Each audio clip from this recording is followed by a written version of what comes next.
Okay, तो इसमें सबसे पहले हम देखते हैं थॉमसन एटॉमिक मॉडल। ठीक है, कुछ मॉडल्स के बारे में आप लोगों को मैं बता रहा हूँ। एटॉमिक स्ट्रक्चर से related model Thomson atomic model. Electron, proton, neutron आप सभी को पता है ना? मैम ब्लैक बोर्ड ज्यादा शाइन कर रहा है। Yes ma'am. क्या हो रहा है? मैम साइन कर रहा है। मैम ब्लैक बोर्ड शाइन कर रहा है, दिख नहीं रहा है। अच्छा, अभी मैम अब दिख रहा है। अभी ठीक है? Yes ma'am. Yes ma'am. यहाँ से ठीक दिख रहा है? Yes yes ma'am. Ma'am.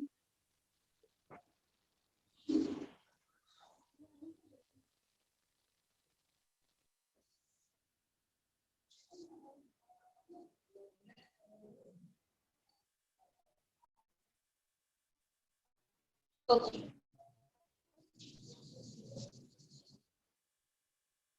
Thompson atomic model. ठीक है, इससे क्या हुआ था, जो जे थॉमसन से साइंटिस्ट, उन्होंने एक प्लम-कोडिंग मॉडल बनाया था एटम्स के स्ट्रक्चर को समझने के लिए। कौन सा मॉडल बनाया था? प्लम-कोडिंग मॉडल बनाया था। ठीक है, तो इस मॉडल के according atom has a spherical cloud of positive charge. ये क्या बताया? एक स्फेरिकल क्लाउड होता है। ठीक है, मैम वॉइस क्लियर नहीं आ रही है।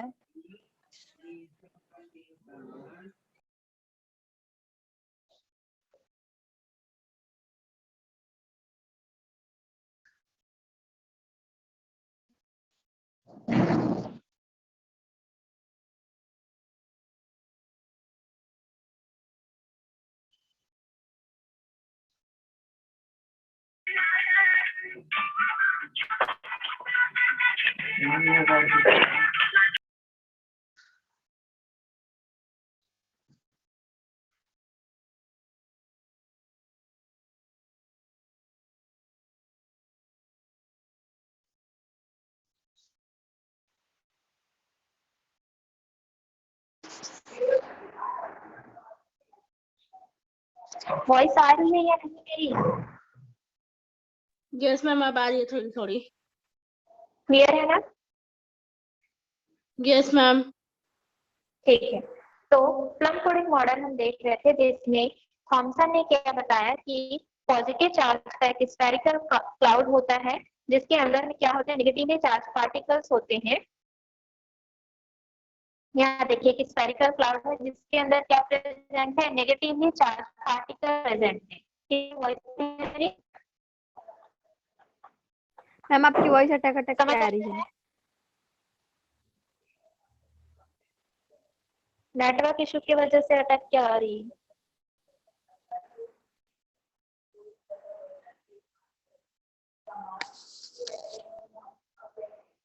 तो देखिए, इसको हम एक एग्जांपल के थ्रू भी समझ सकते हैं। वाटरमेलन का हम एग्जांपल ले सकते हैं। वाटरमेलन के अंदर में जो ब्लैक सीड्स होते हैं उसको हम क्या मान लेते हैं, नेगेटिवली चार्ज पार्टिकल्स मान लेते हैं। और नेगेटिवली चार्ज पार्टिकल्स क्या होते हैं, इलेक्ट्रॉन होते हैं। ठीक है, इलेक्ट्रॉन पे ही नेगेटिव चार्ज, इलेक्ट्रॉन पे ही नेगेटिव चार्ज होता है। ठीक है, तो मान लेते हैं कि जो वाटरमेलन का जो सीड है, ब्लैक सीड है, वो नेगेटिवली चार्ज पार्टिकल्स है। और जो क्लाउड है, ठीक है, since the positive and negative charge in an atom is same, therefore the atom is electrically neutral.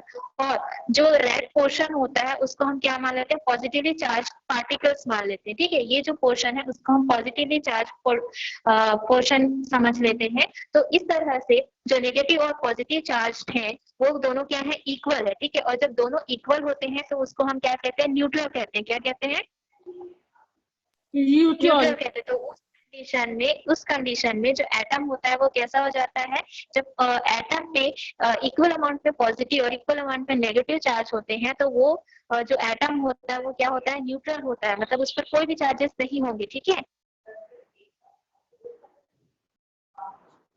Clear है? Yes ma'am. तो ये था थॉमसन का एटॉमिक मॉडल। उसके बाद में फिर आया अल्फा पार्टिकल स्कैटरिंग एक्सपेरिमेंट। जिसको रदरफोर्ड का एटॉमिक मॉडल की कहा गया। रदरफोर्ड एटॉमिक मॉडल,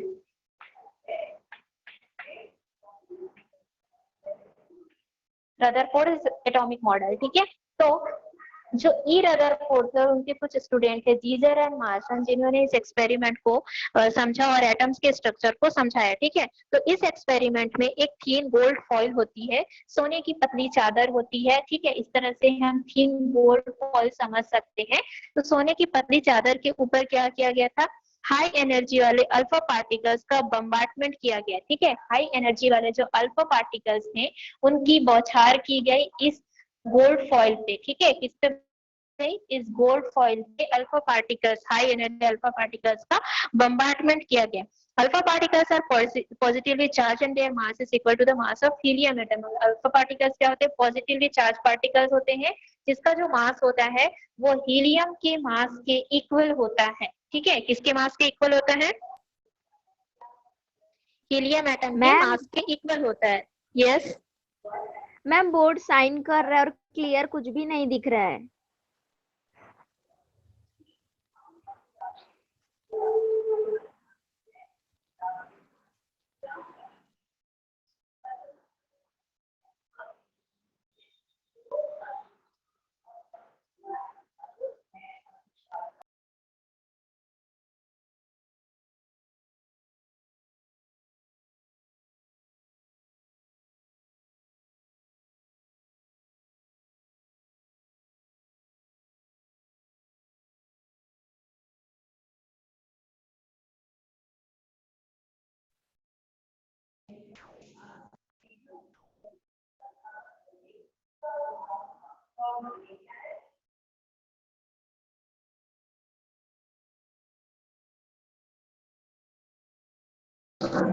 बेटा अभी भी बोर्ड जो चमक रहा है क्या?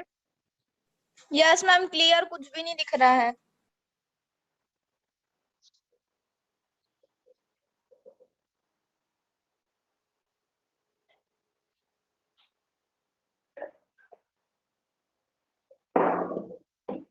यहाँ से दिख रहा है?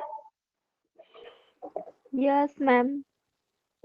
दिख रहा यस है मैम, यहाँ अब से? दिख रहा है। मैम थोड़ा बहुत यस दिख रहा मैम। है।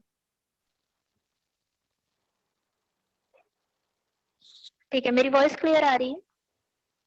Yes ma'am. Yes ma'am.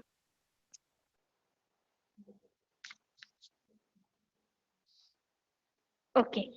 So, according to Thomson model, the mass of each gold atom in the foil should have been spread evenly over the entire atom. देखिए मैंने अभी क्या बताया कि एक गोल्ड फॉइल लिया गया था, इस तरह से गोल्ड फॉइल लिया गया। ये गोल्ड फॉइल जो था, सोने की जो चादर थी, वो कैसे बनी हुई थी, हर एक एटम से मिलकर बना हुआ था, है ना। तो जो एक गोल्ड एटम जो था फॉइल में, वो पूरी तरह से क्या हुआ था, इस फॉइल में पूरी तरह से फैला हुआ था, ठीक है। जो एटम है वो पूरी तरह से फैले हुए थे और therefore Rutherford expected that the alpha particles would change direction. तो जो रदरफोर्ड थे, उन्होंने क्या एक्सपेक्ट किया कि जो अल्फा पार्टिकल्स थे, जब ये जो अल्फा पार्टिकल्स गोल्ड फॉइल से टकराएंगे तो उन्होंने ये एक्सपेक्ट किया कि अल्फा पार्टिकल्स क्या हो जाएंगे, उनका जो डायरेक्शन है, ठीक है, वो स्मॉल एंगल से चेंज हो जाएंगे जब वो गोल्ड फॉइल से पास होंगे तब, ठीक है। तो रदरफोर्ड ने जब इस गोल्ड फॉइल के ऊपर अल्फा पार्टिकल्स का बम्बार्टमेंट किया तो उन्होंने कुछ ऑब्जर्व किया, ठीक है। ये एक एटम्स हैं,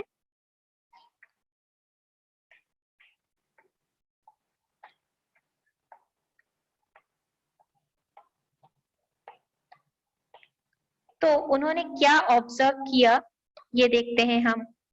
जब अल्फा पार्टिकल का बम्बार्टमेंट किया गया तो most of the alpha particle pass straight through the gold foil without reflecting, which shows that the most of the space in the atom is empty. उन्होंने ये ऑब्जर्व किया कि जब अल्फा पार्टिकल का बम्बार्टमेंट किया गया तो बहुत सारे जो अल्फा पार्टिकल्स थे वो सीधे निकल गए, ठीक है। बहुत सारे अल्फा पार्टिकल एक स्ट्रेट लाइन से निकल गए, जिससे ये प्रूफ होता है कि ये जो एटम्स थे उनके बीच में बहुत सारे खाली जगह पाए जाते हैं, ठीक है। फर्स्ट ऑब्जर्व उन्होंने ये किया। Second, only a small fraction of the alpha particles were deflected, which shows that the positive charge of the atom is concentrated in a very small volume. और second क्या observe किया उन्होंने कि इतने सारे अल्फा पार्टिकल्स में सिर्फ कुछ ही अल्फा पार्टिकल्स जो होते हैं वो डिफ्लेक्ट होते हैं, मतलब जाकर वापस आते हैं। ठीक है, डिफ्लेक्ट होते हैं मतलब जाकर वापस आ रहे हैं। कुछ ही अल्फा पार्टिकल्स डिफ्लेक्ट हो रहे थे, जो कि ये शो कर रहे थे कि जो पॉजिटिव चार्ज एटम होते हैं वो बहुत ही छोटे से जगह पर कैसे होते हैं, कॉन्सेंट्रेट होते हैं। ठीक है,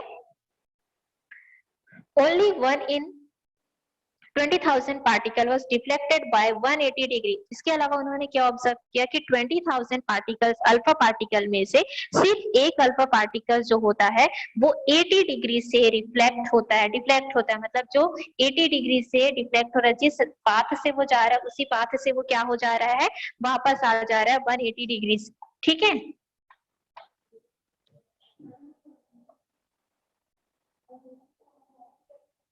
and went back on the same path when it collided with the gold foil। वो क्या होते थे, जब गोल्ड फॉइल से टकराते थे तो वो same path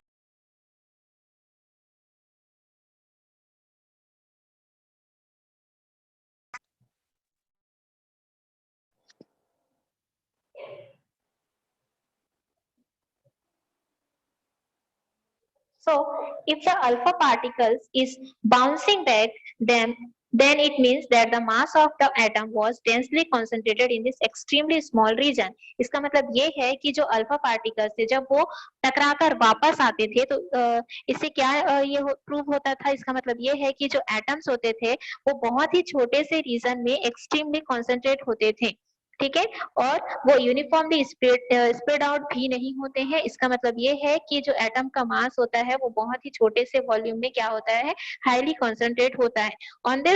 On the basis of this observation, Rutherford proposed that the positive charge and most of the mass of the atom was densely concentrated in a extremely region।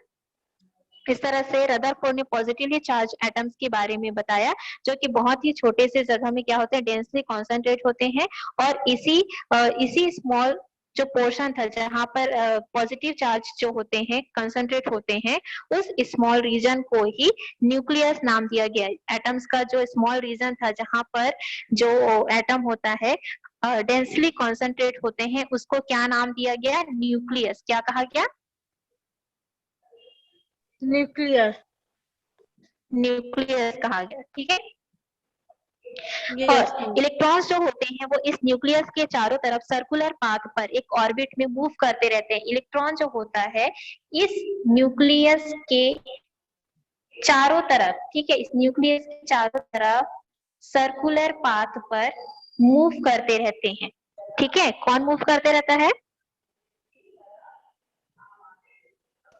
Nucleus.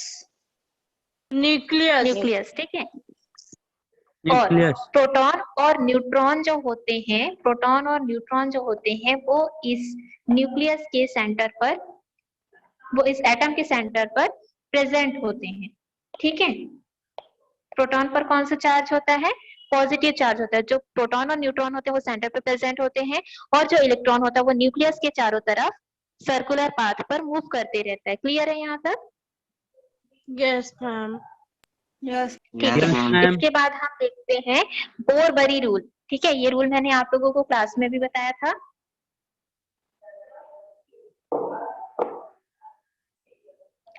बोरबरी ने ये बताया कि इलेक्ट्रॉनों को शेल में कैसे distribute किया जाता है। ठीक है, जिसको हम बोरबरी रूल या बोरबरी स्कीम कहते हैं।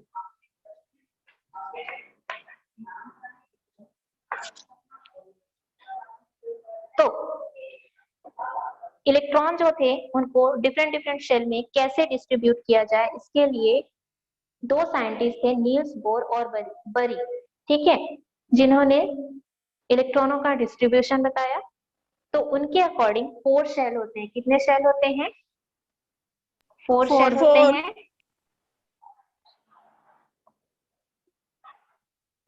के, एल, एम और एन शेल, इस तरह से 4 शेल पाए जाते हैं। ठीक है, और हर एक शेल जो होता है, जो सबसे पहला जो शेल होता है के शेल, वो न्यूक्लियस के सबसे पास में होता है। सेकंड शेल जो होता है एल, वो उसके बाद होता है, इसके बाद एम शेल, देन नेक्स्ट जो होता है एन शेल, ठीक है। Bohr scheme and distribution of electrons क्या कहते हैं, the maximum number of electron present in a shell is given by the formula of 2n square.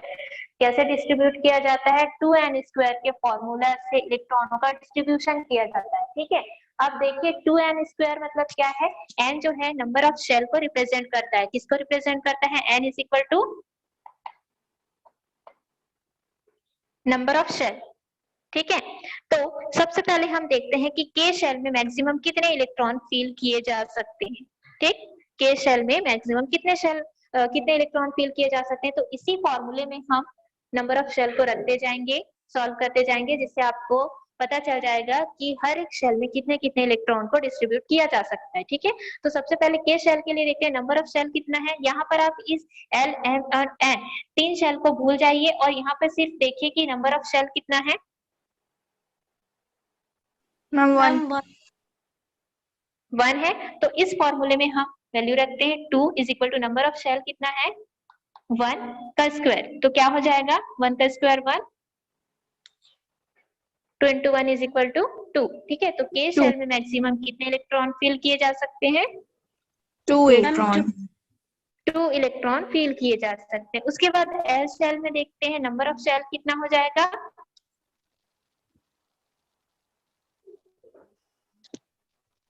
Ma'am 2। L shell में number of shell ma'am 2 है ना। तो 2 का स्क्वायर, मैम 2 का square कितना हो गया, 4, 4 into 2 8, ठीक। तो एल शेल में मैक्सिमम कितने इलेक्ट्रॉन फील किए जा सकते हैं, 8 इलेक्ट्रॉन फील किए जा सकते हैं। उसी तरह से एम शेल में मैक्सिमम कितने इलेक्ट्रॉन फील होंगे, बताइए, नंबर ऑफ शेल कितने हैं, ma'am 3। 3, number of shell is equal to 3, ठीक है।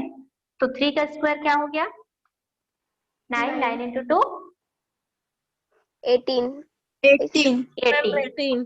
एम शेल में मैक्सिमम कितने इलेक्ट्रॉन फील होंगे, 18 इलेक्ट्रॉन फील होंगे। देन लास्ट शेल है एन शेल। तो एन शेल में नंबर ऑफ शेल कितना हो जाएगा, 4, 4 का स्क्वायर कितना होता है,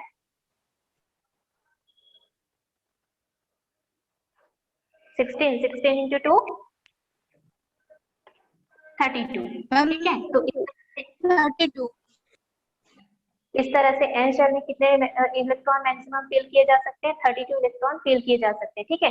के शेल में मैक्सिमम 2 इलेक्ट्रॉन, एल शेल में मैक्सिमम 8 इलेक्ट्रॉन, एम शेल में maximum 18 electron and N shell में मैक्सिमम 32 इलेक्ट्रॉन फील किए जा सकते हैं। कौन से फॉर्मूले से निकाला गया, 2n स्क्वायर के फॉर्मूले से निकाला गया, ठीक है। Yes ma'am. तो ये तो पहले उन्होंने बता दिया कि 2n स्क्वायर के फॉर्मूले से हम कितने इलेक्ट्रॉन डिस्ट्रीब्यूट किए जा सकते हैं उसको निकाल सकते हैं। फिर उन्होंने कहा कि जब तक फर्स्ट शेल पूरी तरह से फील नहीं हो जाता तब तक हम सेकंड शेल को फील करना स्टार्ट नहीं कर सकते। मतलब के शेल की कैपेसिटी कितनी है, 2 इलेक्ट्रॉन्स की है, ठीक है। तो इसमें जब तक 2 इलेक्ट्रॉन फील नहीं होते तब तक हम सेकंड शेल को फील करना शुरू नहीं करते, ठीक है। तो 2 इलेक्ट्रॉन फील होने के बाद में हम सेकंड शेल को फील करना स्टार्ट करेंगे। जब 8 इलेक्ट्रॉन इसमें कंप्लीट हो जाएंगे तब हम थर्ड शेल को फील करना स्टार्ट करेंगे और जब थर्ड शेल में 18 इलेक्ट्रॉन हो जाएंगे तब हम नेक्स्ट शेल को फील करना स्टार्ट करेंगे। क्लियर है? Yes, Yes, ma'am. Yes ma'am yes ma'am. Ma'am ठीक, No, ये तो ma'am. हो गया ओरबरी रूल। Yes, ma'am. फिर है isotopes and isobar. Isotope, atomic mass and isobar.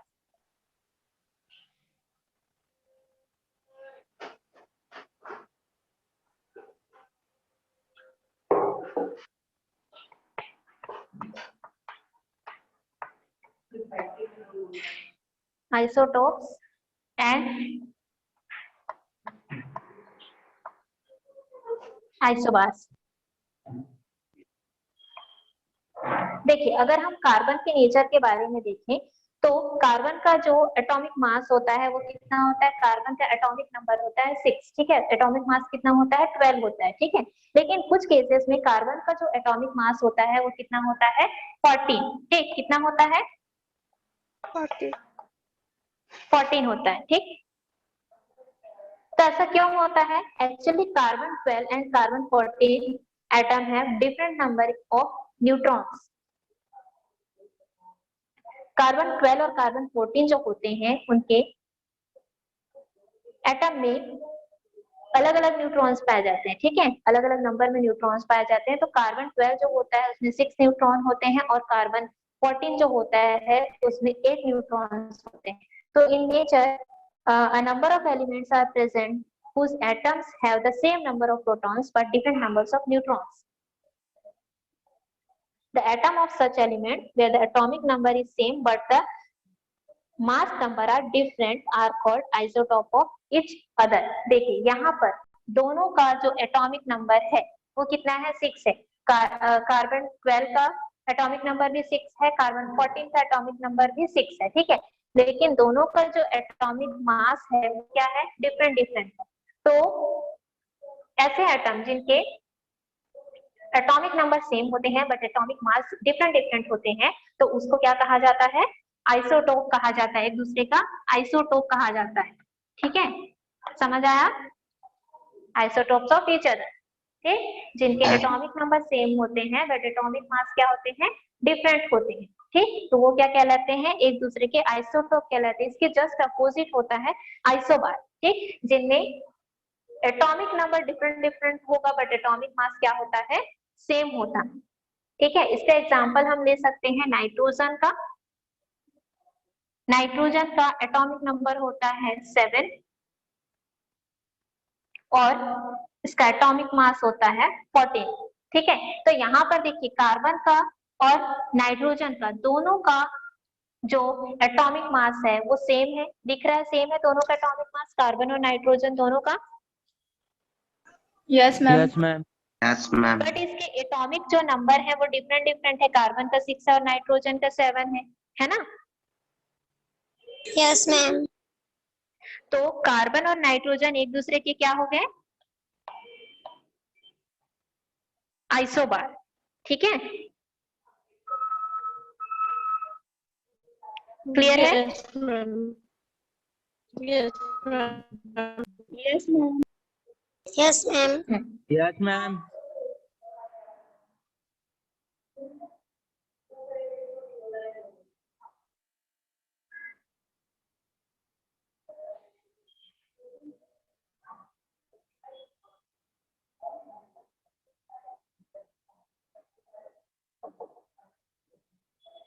देखिए तो हमने अभी तक क्या क्या पढ़ लिया, Thomson atomic model, Rutherford atomic model, Bohr Bury scheme and isotope and isobar, ठीक है।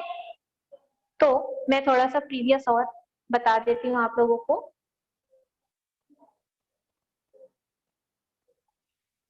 कैनाल रेस जो थे उनको किसने डिस्कवर किया था, गोल्डस्टीन ने 1886 में डिस्कवर किया था कैनाल रेस। किसने डिस्कवर किया था,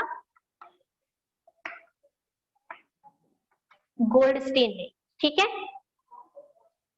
और ये जो कैनाल रेस थे वो कैसे होते हैं, पॉजिटिवली चार्ज्ड होते हैं, कैसे होते हैं, पॉजिटिवली चार्ज्ड होते हैं। This later led to the discovery of the second subatomic particle. इसके बाद में सेकंड सबएटॉमिक पार्टिकल की खोज की गई। जो सेकंड सबएटॉमिक पार्टिकल कौन था, प्रोटॉन। प्रोटॉन भी कैसा होता है, पॉजिटिवली चार्ज होता है और इसका जो मैग्नीट्यूड होता है वो इलेक्ट्रॉन के मैग्नीट्यूड के अपोजिट होता है। इसके बाद में साइंटिस्ट हैं जे चैडविक जिन्होंने थर्ड सबएटॉमिक पार्टिकल की खोज की और वो थर्ड सबएटॉमिक पार्टिकल क्या था, न्यूट्रॉन, ठीक है, इलेक्ट्रॉन, प्रोटॉन, न्यूट्रॉन। सबसे फर्स्ट क्या है, इलेक्ट्रॉन, सबएटॉमिक पार्टिकल इलेक्ट्रॉन, फिर है प्रोटॉन, फिर है न्यूट्रॉन, ठीक है। तो न्यूट्रॉन है नो चार्ज, न्यूट्रॉन में कोई भी चार्ज नहीं होता है और इसका जो मास होता है वो लगभग प्रोटॉन के मास के इक्वल होता है। Neutrons are present in the nucleus of all atoms except hydrogen. Neutrons जो होते हैं वो सभी एटम्स के न्यूक्लियस में प्रेजेंट किया जाता है हाइड्रोजन को छोड़कर, ठीक है। We know that we now know that an atom has different subatomic particles. Atom में 3 सबएटॉमिक पार्टिकल्स होते हैं, कौन कौन सा, इलेक्ट्रॉन, प्रोटॉन और न्यूट्रॉन, ठीक है।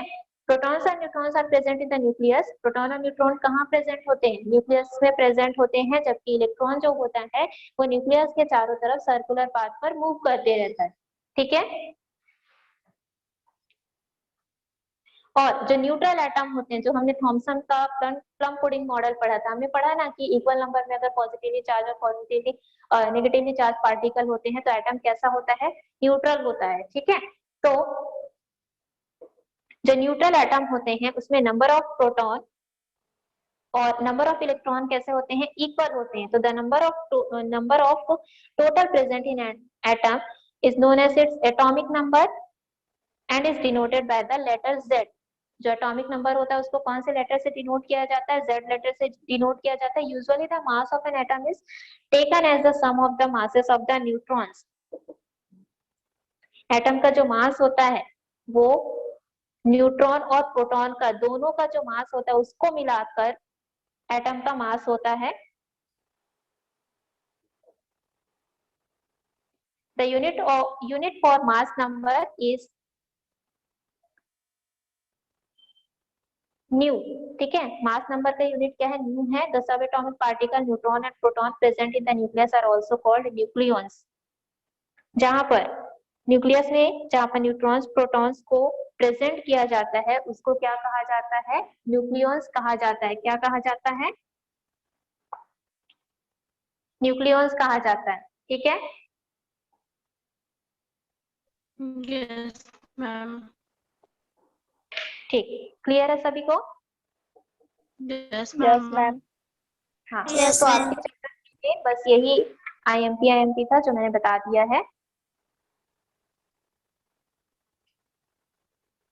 इसके बाद चैप्टर 4 में कुछ और आईएमपी है आप लोगों का। चैप्टर 4 क्या, फिजिक्स का चैप्टर है, मोशन, जिसमें आपको first law of motion, second law of motion, first equation of motion, ये सब पढ़ना। First equation of motion, second equation of motion and third equation of motion, chapter 4 में। उसके बाद आपको चैप्टर 5 में पढ़ना first law of motion, second law of motion and third law of motion.